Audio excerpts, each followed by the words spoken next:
जिस चीज से भी दोनों मुल्कों के रिश्ते बर्बाद हों, मैं उसके सपोर्ट में हूं। वो काम हिंदुस्तानी करे या पाकिस्तानी।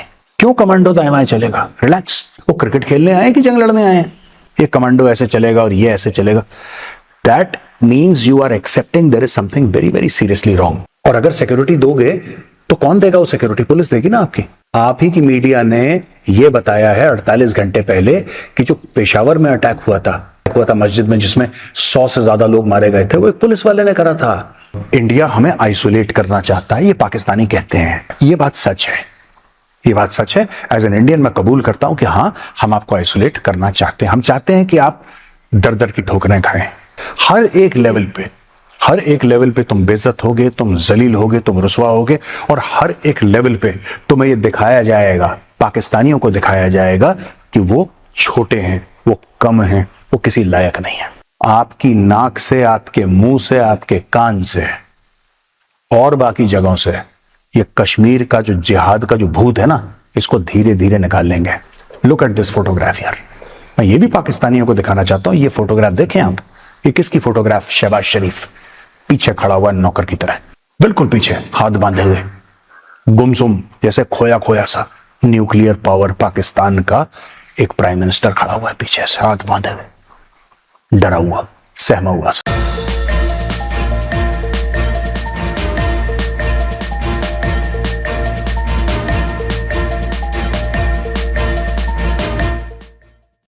नमस्कार दोस्तों, welcome to my new channel sports news और रिएक्शन। आज की वीडियो है मेजर गौरव आर्या पे। गौरव आर्या साहब ने पाकिस्तानियों को आज नंगा कर दिया है। उन्होंने बताया है कि उनकी जहन में क्या सोच है। वो लोग मदरसा साहब पढ़े लिखे तो होते नहीं हैं, उनकी मगज में मौलवी ने भुसाई डाला हुआ है, कश्मीर हमारा है और हमें जिहाद करना है, जबकि उन लोगों को खाने का भी फाफा है। गौरव सर ने डिप्लोमेसी के हिसाब से बताया है कि भैया हम आपके साथ में कोई जात का ताल्लुक़ रखना नहीं चाहते, ना अभी, ना कल, ना परसों। हम जहाँ तक बनेंगे वहाँ तक आपसे दूरी रहेगी, क्योंकि आपकी मेंटालिटी ही ऐसी है। आप अच्छा सोच ही नहीं सकते हो। आपके मगज में जिहादी भरा हुआ है, काफिरी भरा हुआ है, मारकाटी भरा हुआ है। ये सब हमें नहीं पसंद। तो आइए दोस्तों देखते हैं वीडियो। पाकिस्तान का मुंह इसलिए सूजा है क्योंकि भारत ने बोला है कि यार हम तुम्हारे देश में क्रिकेट खेलने नहीं आएंगे। अब पाकिस्तान में एक तूफान सा आ गया कि क्यों नहीं आना चाहते, और कई पाकिस्तानी अब ये बोल रहे हैं कि साहब हम भी नहीं जाएंगे। और पाकिस्तान ने एक स्टैंड लेने की कोशिश करी है, विच आई एम वेरी हैप्पी। जिस चीज से भी दोनों मुल्कों के रिश्ते बर्बाद हों, मैं उसके सपोर्ट में हूं। वो काम हिंदुस्तानी करे या पाकिस्तानी। जो हिंदुस्तानी बोले कि नहीं हमें मिलके खेलना चाहिए और हमें मिलके साथ साथ रहना चाहिए, मुझे वो हिंदुस्तानी पसंद नहीं है। और जो पाकिस्तानी बोले कि भाई दोनों देश के बीच में कलेश होना चाहिए और कोई भी रिश्ते नहीं होने चाहिए, वो पाकिस्तानी फिर भी मैं उसको टॉलरेट कर सकता हूं। तो अब ये टॉलरेट वाले पाकिस्तानी सामने आ रहे हैं और कह रहे हैं कि साहब नहीं, अब हम नहीं मानेंगे भारत की बात। Thank you to all the Pakistani media who are saying this. अच्छा, कई लोगों ने यह भी बोला है कि साहब फाइनेंशियल लॉस होगा। जाहिर सी बात है, जब इंडिया नहीं खेलेगा तो पाकिस्तान को फाइनेंशियल लॉस होगा। अच्छा, कई पाकिस्तानी ये भी कहते हैं, कई पाकिस्तानी, चाहे वो सड़क पे चलता कोई इंसान हो या टेलीविजन स्टूडियो में बैठा कोई एंकर हो, कोई फॉर्मर क्रिकेटर हो, कह रहे हैं कि कैसी सिक्योरिटी यार, इंडिया को क्या प्रॉब्लम है? हम तो ऐसी सिक्योरिटी देते हैं इंडियन क्रिकेट टीम को, किसी और क्रिकेट टीम को, कि कोई हेड ऑफ स्टेट को ना, कोई कहीं का सदर आए, कोई कहीं का वजीर आजम आए, उस लेवल की सिक्योरिटी हम देते हैं। ये पाकिस्तानियों का कहना है। और यही मैं पाकिस्तानियों को आज समझाने की कोशिश करूंगा कि दोस्तों, अगर आपको इस लेवल की सिक्योरिटी देनी पड़े, अगर पड़े इस लेवल की सिक्योरिटी देना, तो भाई साहब फिर there is something very wrong with your country. हाँ, पुलिस वाले साथ में चलेंगे, क्राउड मैनेजमेंट वो हर जगह होता है, भारत में भी होता है। लेकिन अगर आप ये कह रहे हैं कि विराट कोहली का वो सिक्योरिटी देंगे जो आप शायद मोहम्मद बिन सलमान को देते हैं या फिर आप किसी हेड ऑफ स्टेट को देते हैं, तो ये फिर पाकिस्तान का बहुत ग्लेयरिंग एक गैप है। क्योंकि आप जब इतनी सिक्योरिटी देते हैं तो ये आप मानते हैं या आप कबूल करते हैं कि उतना बड़ा थ्रेट है। क्योंकि अगर आपने वहां पे पाकिस्तानी फौज लगाई है, रेंजर्स लगाए हैं, पुलिस लगाई है, तो क्यों लगाई है आपने? किस कारण से? आप क्योंकि आप मानते हैं कि इस लेवल का थ्रेट है। That is exactly what India is saying. आप जितनी बड़ी सिक्योरिटी, जितनी ज्यादा सिक्योरिटी आप लगाएंगे क्रिकेट के गेम में, उतना आप दुनिया के सामने एक्सपोज हो जाएंगे। सिक्योरिटी आपकी बेयर मिनिमम होनी चाहिए। इंडियन क्रिकेट टीम जा रही है, एक पुलिस की गाड़ी साथ चल रही, जिसमें 2-3 पुलिस वाले बैठे हो, बेसिक क्राउड कंट्रोल करने के लिए। बेसिक जो होता है कि ठीक है, सेलिब्रिटी जा रहे हैं, लोग घेर लेते हैं एक्चुअली। ठीक है, विराट कोहली दिख गया, पाकिस्तानी क्यों, इंडिया पे हो जाता है। विराट कोहली कल दिख जाए दिल्ली की सड़कों में, तो पता लगा वो नेबरहुड पूरी कोलैप्स हो गई विराट कोहली के चक्कर में। होता है, हर जगह होता है यार, एवरीवेयर इट हैपेंस। बट ये कहीं नहीं होता कि हम प्रेसिडेंशियल लेवल की सिक्योरिटी दे रहे हैं। प्रेसिडेंशियल लेवल की सिक्योरिटी के साथ ऊपर हेलीकॉप्टर होगा और यहां पे इस तरीके से कमांडो चलेंगे, और इस तरीके क्यों उड़ेगा हेलीकॉप्टर यार? क्यों कमांडो दाएं बाएं चलेगा? रिलैक्स। वो क्रिकेट खेलने आए कि जंग लड़ने आए हैं? ये कमांडो ऐसे चलेगा और ये ऐसे चलेगा।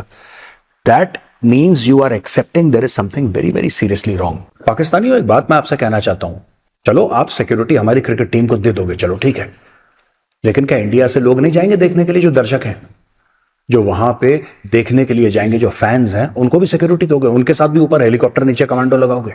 और अगर सिक्योरिटी दोगे तो कौन देगा वो सिक्योरिटी? पुलिस देगी ना आपकी। आप ही की मीडिया ने यह बताया है 48 घंटे पहले कि जो पेशावर में अटैक हुआ था, पुलिस स्टेशन के अंदर जो अटैक हुआ था मस्जिद में, जिसमें 100 से ज्यादा लोग मारे गए थे, वो एक पुलिस वाले ने करा था। एक पुलिस वाले ने ही वो अटैक कर दिया। उसने प्लान करा, उसने फैसिलिटेट करा, उसके पीछे भी पुलिस वाले ही मुलव्विस थे। तो यही पुलिस वाला अगर देखे, अरे वाह, इतने सारे काफिर, इतने सारे हिंदू, चलो इनको मार के मैं सीधा जन्नत पहुंच जाऊं, उसको पेंशन की भी जरूरत नहीं है यार। जब वो जन्नत जा रहा है, उसने पेंशन का क्या करना है? फटफट जाएगा वो। उसने 10, 15, 20 हिंदू देखे, उसने बोला मेरी तो टिकट कंफर्म है, मेरा विंडो सीट, ऑफ टू जन्नत, होम, कैरी ऑन। देखिए ना, ऐसा है कि कई पाकिस्तानी, मुझसे भी उनका बातचीत होती रहती है पाकिस्तानियों से, कि साहब इंडिया हमें आइसोलेट करना चाहता है। ये पाकिस्तानी कहते हैं, अक्सर कहते हैं कि इंडिया हमें आइसोलेट करना चाहता है। ये बात सच है, ये बात सच है। एज एन इंडियन मैं कबूल करता हूं कि हां, हम आपको आइसोलेट करना चाहते हैं। हम चाहते हैं कि आप दर दर की ठोकरें खाएं। मैं क्यों झूठ आपसे बोलूं कि नहीं, हम ऐसी कोशिश नहीं कर रहे। हम कोशिश भी कर रहे हैं, वो कामयाब भी हो रही है। आप FATF की ग्रे लिस्ट में थे, आपने आई थिंक 27 में से 26 पॉइंट अपने पूरे कर लिए थे, तब भी 2 साल तक आप और रगड़े गए FATF की ग्रे लिस्ट में। वो किसने करवाया? इंडिया ने करवाया। ठीक है, हम ऐसा करवाते रहेंगे और आपके रास्ते में कांटे बोते रहेंगे जब तक आप उस रास्ते पे चलना ना छोड़ दें। हम ऐसा कर क्यों रहे हैं? हम ऐसा क्यों कर रहे हैं? दोस्तों देखिए, भारत ने जवाब देना शुरू कर दिया है। आपको बड़ी खुजली थी ना, मुजाहिदीन जाएंगे कश्मीर में, बहुत खुजली थी पाकिस्तानियों को, ये मुजाहिद हैं और ये गजवाए हिंद करेंगे। गजवाए हिंद नहीं करेंगे, हम तुम्हारा करेंगे गजवाए हिंद, रुक जाओ तुम। ठीक है, हर एक लेवल पे तुम बेइज्जत होगे, तुम जलील होगे, तुम रुसवा होगे, और हर एक लेवल पे तुम्हें ये दिखाया जाएगा, पाकिस्तानियों को दिखाया जाएगा कि वो छोटे हैं, वो कम हैं, वो किसी लायक नहीं है। आपको क्या लग रहा है आज की तारीख में ये जो IMF कह रहा है कि साहब हम आपको लोन नहीं देंगे और हम थोड़ा सा रिकंसिडर करना चाहेंगे, दोबारा एक मीटिंग करना चाहेंगे, ये कैसे हो रहा है? ये क्यों हो रहा है? अचानक आपके दोस्त जो कल तक आपको ब्लैंक चेक देते थे कि लो कि 80 भी मुसलमान थे, तुझसे भी मुसलमान, लो कितने, 1 अरब चाहिए 2 अरब लो, 2 चाहिए 4 लो, 4 चाहिए 8 लो, 8 दूनी 16, वो अचानक मुंह क्यों मोड़ रहे हैं? वो कहते हैं कि 10-10 अरब की इन्वेस्टमेंट करेंगे। सऊदी अरब ने बोला 10 अरब की इन्वेस्टमेंट। कहां है वो इन्वेस्टमेंट? कितने सालों से मैं सुन रहा हूं, हम इन्वेस्टमेंट करेंगे, हम तेल निकालेंगे, हम ये करेंगे, वो करेंगे। वो कहां गई इन्वेस्टमेंट जो पाकिस्तान में होनी थी? इसके पीछे क्या है राज? इसके पीछे ये है कि आपको कश्मीर चाहिए। मिल गया कश्मीर, आपकी नाक से, आपके मुंह से, आपके कान से और बाकी जगहों से ये कश्मीर का जो जिहाद का जो भूत है ना, इसको धीरे धीरे निकाल लेंगे, धीरे धीरे, जब तक कि जिहाद का भूत आपके अंदर से खत्म ना हो जाए। आप भेजते हैं लोग अपने आतंकवादी भेजते हैं 26/11 करने के लिए, फिर आप बहुत स्मार्ट बनने की कोशिश करते हैं।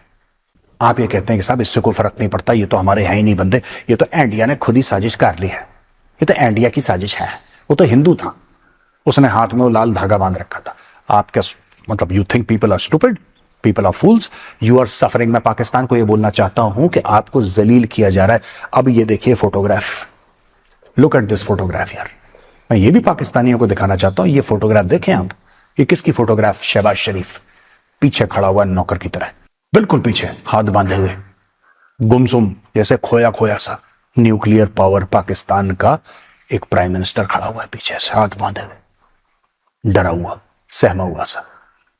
न्यूक्लियर पावर, इसी का बड़ा गुमान है आप लोगों को, इसी का बहुत ज्यादा आप लोगों को एक फक्र है कि हम न्यूक्लियर पावर है। न्यूक्लियर पावर से कुछ नहीं होता। इंग्लैंड भी न्यूक्लियर पावर है, यूके है ना, UK is also nuclear power. कभी आपने देखा यूके के किसी बंदे को ये बोलते हुए कि हम न्यूक्लियर पावर है? ये खुजली सिर्फ पाकिस्तान को है। इतना नॉर्थ कोरिया तक नहीं बोलता जितना पाकिस्तान बोलता है। हर बंदा हमारे पास न्यूक्लियर पावर है, हमारे पास न्यूक्लियर पावर है। 2 कौड़ी का न्यूक्लियर पावर की वैल्यू नहीं है, 2 कौड़ी की, 2 कौड़ी की वैल्यू नहीं है। अगर वैल्यू होती न्यूक्लियर पावर की तो तुम्हारा प्रधानमंत्री आगे वाली सफ में खड़ा रहता, तुम्हारा प्रधानमंत्री आगे की लाइन में खड़ा रहता मोहम्मद बिन सलमान के।